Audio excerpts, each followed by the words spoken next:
I wanted to ask Jennifer to stay with us for 1 minute so I can also ask you about the federal jury verdict in Florida that's found members of the Pan-Africanist group Uhuru 3 guilty of conspiring with the Russian government to sow discord and interfere in U.S. elections. Activists with the African People's Socialist Party facing up to 5 years in federal prison. They're going to appeal.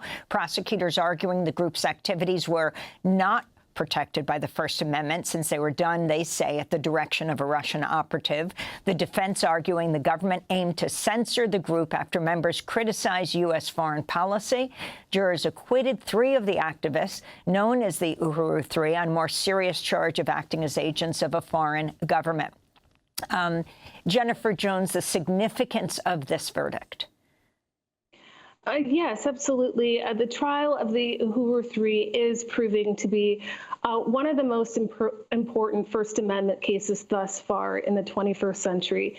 And though the verdict appears to be inconsistent in some ways, it demonstrates that the First Amendment is a viable defense to such accusations of being foreign agents when exercising First Amendment rights. And it should signal to the government that juries will not so easily leap to convict Americans or anybody else in these political or politicized prosecutions.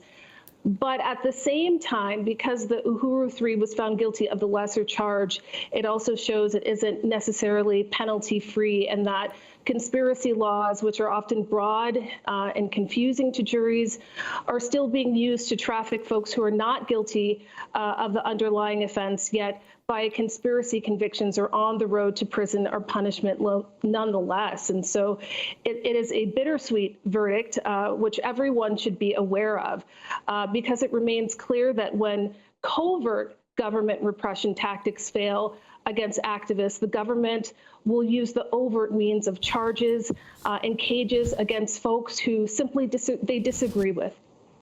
Jennifer Jones, a part of the Legal Support Committee for the Uhuru 3, and also lead counsel for Leonard Peltier.